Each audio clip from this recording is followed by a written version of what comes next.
Good morning, my dear friends, especially my dear guitar players. My name is Abraham Abreu. I am a harpsichordist, but I happen to adore the guitar.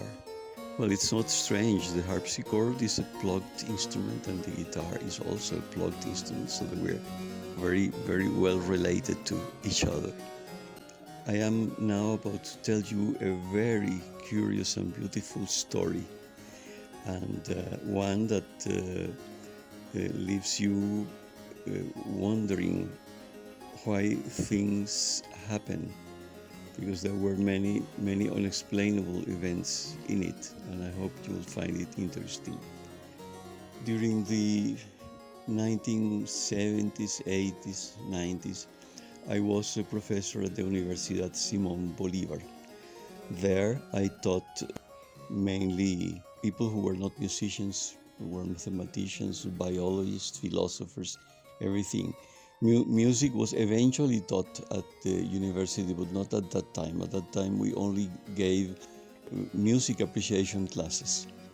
They were very well appreciated. We had usually class rooms filled with 50, 70, even 100 students. It was very satisfying. Well, as part of the effort to interest all these young people in music, we made television programs. They had a very fine department for making radio and television programs. It was part of the policy of this very fine university, Simón Bolívar it was called.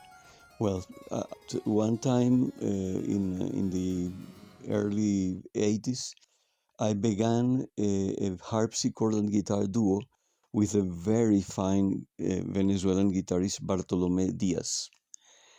We, in time, did many concerts in Venezuela and eventually in Germany and in England. And we were a very sophisticated ensemble, and we became very close to each other. My wife Diana and I, and Bartolomé and his mother Terina, we were like family. We had many experiences and many adventures together, and it was absolutely wonderful.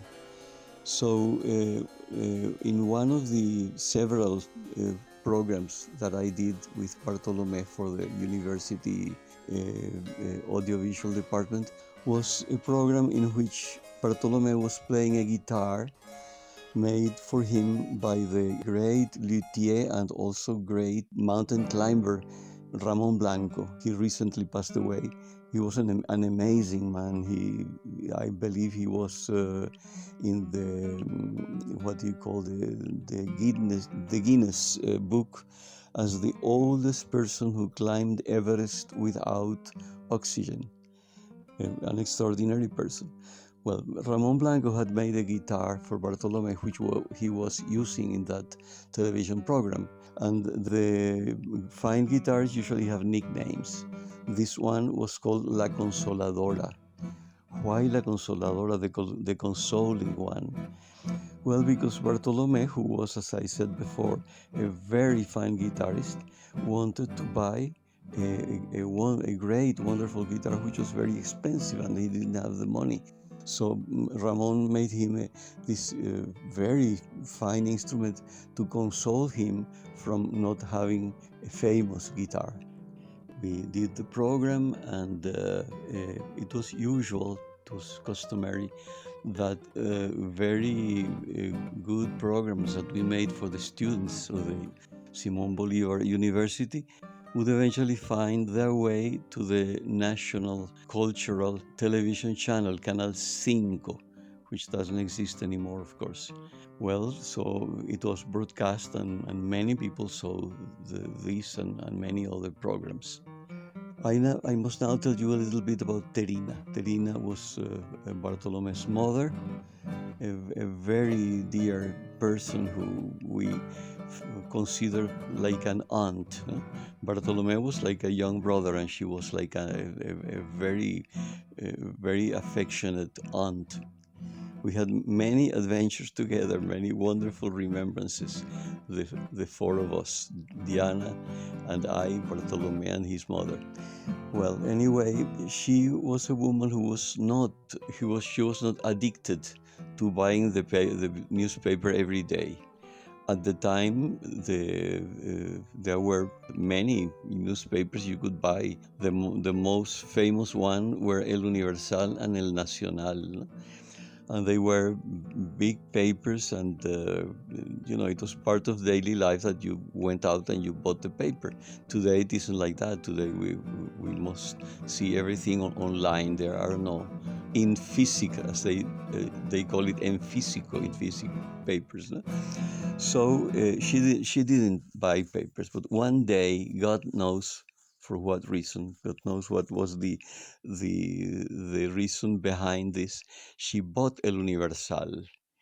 El Universal was a very voluminous paper. It had, I don't know how many, 80, 70, maybe 100 pages. It was really. Diana and I didn't like the El Universal very much, but we did buy it occasionally, not to read it, but to use it for fuel in our chimney, for a nice, cozy evening tides the fireplace. That was the use we gave El Universal. We preferred El Nacional. We found it more agreeable. Anyway, Terina, as I said, one day, completely out of any habit, she did not buy daily papers. She bought El Universal, and El Universal had a very large classified ads section. You could find everything there: houses, automobiles, this and that, and there was a little section called musical instruments. So Terina found that, and she found people selling old pianos, xylophones, trumpets, everything imaginable. And there was this little ad that said, "Vendo guitarra Santos Hernández." I am selling a guitar by Santos Hernández. Well, who was Santos Hernández? He was a legendary figure. He had been born in the late 19th century, and he died, I believe, in 1947 or thereabouts. So Terina sees this ad, Vendo Guitarra Santos Hernández. When Bartolome came home, she, very excited, told him, look, Bartolome, here is a Santos Hernández for sale.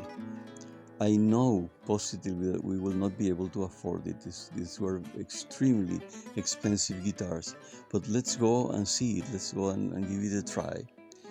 So they called the phone. No name was given. It was just the phone number. And the person who answered said, yes, I am Dr. Juan González. I don't remember his name. I'm just making a name up. Dr. Juan González. I would be very happy to receive you in my office, and gave them an address.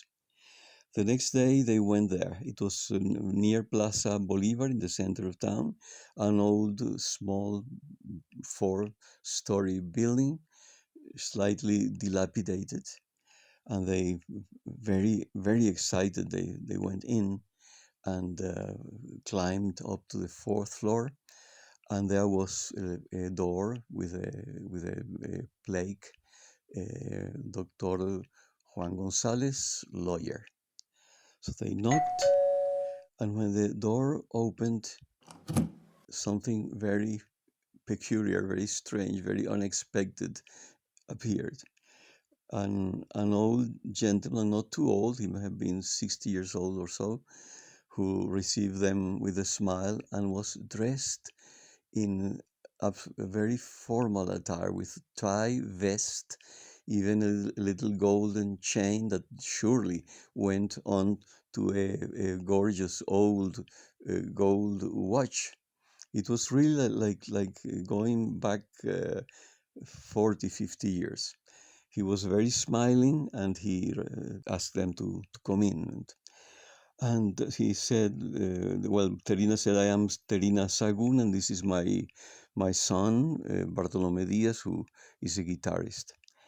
And Dr. Gonzalez said, well, you know, I placed that announcement so that we could get in touch, because I saw the program about La Consoladora, and I wanted to meet you, and it was the only way I had. So I am so lucky that some semi-god or something like that made you see the announcement and come to me. And so they conversed for a little while, and Dr. Gonzalez said, well, let me explain to you about this guitar. When I was young, 25 to 30 years old, I was very rich. I had a lot of money. And we had a lovely, adored daughter, Clara, who was 13. And we were in Madrid, and Clara heard some flamenco guitarists, and she was enthralled, and she told us, "Oh, Daddy, Mommy, I want to play, to learn the guitar." So, you know, we wanted to do for her the best we could. So we inquired who is the best guitar maker in Spain, and they told us, well, undoubtedly, Santos Hernández. So we eventually found the address, went there, and not so old, he must have been 60 or 70, very, very amiable man received us, and he showed us several guitars, everyone better than the previous one. And finally, he became silent, and for a few minutes he didn't say a word, and he went in and came back with a guitar case, put it on the table, opened it, and said, well, this guitar, called La Clavelito, is my masterwork. This is the best guitar I have ever made. I don't think I will ever make anything so fine as this guitar. And this was made especially for Andrés Segovia. And everyone knew who Andrés Segovia was. He was the top guitarist in the world. Like Heifetz or Horowitz or Casals, these were the glory of music. No? So he said, when I was ready to deliver the guitar, Mr. Segovia was away, so I sent him a letter, and he wrote back to me, oh, Mr. Hernandez, you will have to forgive me, but I am no longer going to buy your guitars. I have found someone who is more akin to my tastes, and I am now going to play guitars by Mr. Hauser of Germany. Then said Mr. Hernandez, I was in tears. I was appalled. I was enraged. I was absolutely. I couldn't believe, that he would leave me after 20 years of playing my guitars. So this guitar, I would be prepared to sell it, but only if you can swear solemnly that this guitar will never reach the hands of Segovia or any of his pupils. Well, this is problematic, because every good guitarist in the world was Segovia's pupil in one way or another. So it was a little difficult. But Dr. Gonzalez said, don't worry, you must trust our word. This will never reach. Clara hopes to be a great guitarist one day, and I'm sure she will never part from this precious instrument. So I bought it. He didn't even mention the price or anything. But after they came back to Caracas, Clara had lessons, and she realized that she was not made for it. It was too difficult.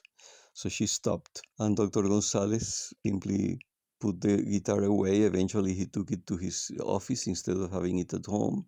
Maybe he thought it was more secure there. And time passed, and 50 years went by, and he saw this program and was moved to meet this fine young guitarist who wished for a better instrument. Well, you can imagine Terina's and Bartolomé's emotion when the man climbed a little ladder, and from the top of his bookshelves he brought out an old, beautiful guitar case. They don't make that like that. They don't make them like that anymore.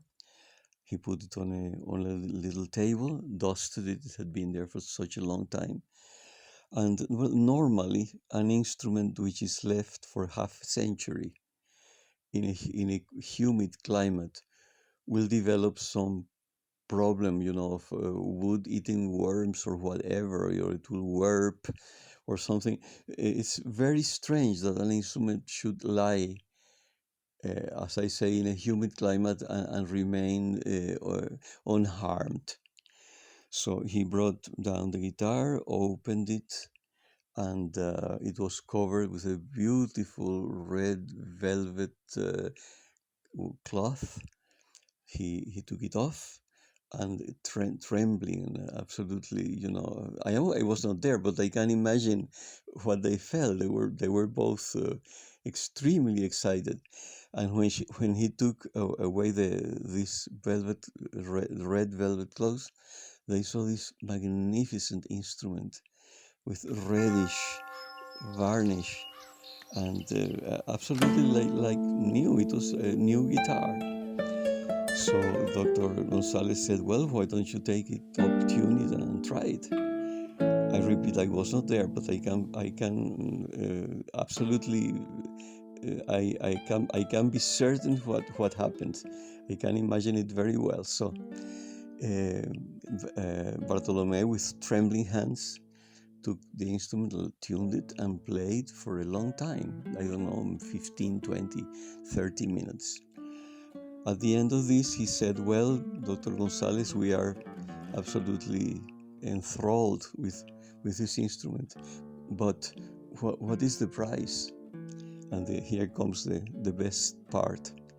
Dr. Gonzalez smiled, was silent for a few seconds, and said, well, Terina and Bartolomé, this guitar is worth whatever you are able to pay. Can you imagine? Dr. Gonzalez could have sold that instrument easily for $20,000 or $30,000. Maybe I'm wrong. Maybe it was not so much, but it was worth a lot of money. I have no idea what they paid. I didn't want to ask. Probably some reasonable amount that was, possible for them, and let us say dignified for Dr. Gonzalez. So that's how the guitar came to Caracas and to this old building and to the presence of Terina and Bartolomé. Well, so here we are in the office of Dr. Juan Gonzalez, or whatever his name was, I have no idea. And Terina and Bartolomé were the not happy, I don't know the right word. They just went out of the office with their guitar in absolute enchantment, in absolute joy. Just it was a miracle that this guitar had come to their hands. Well, a few days after, I had a rehearsal with Bartolomé, and they told me the story and showed me the guitar, and I was as impassioned as they were. And I thought, I have to write a composition for this guitar, who, like Sleeping Beauty, had been dormant for half a century. I am not really a composer at all. I just write occasionally for affectionate reasons, for friends, like in the case of Bartolomé, or for family members, or for birthdays. And I have written a lot of music, but I don't consider myself a composer. These are just expressions of my emotion and nothing else. So I did write a piece, which I will send you later, which I called El Despertar de la Clavelito, the waking up of La Clavelito. Well, I hope you have liked this story. It's absolutely true, even though it sounds like it's not possible, but it was possible. And I hope that when you hear La Clavelito, you will be indulgent and maybe like it, and maybe I will eventually publish the score. I don't know, and so my very first best wishes for every one of you. Goodbye.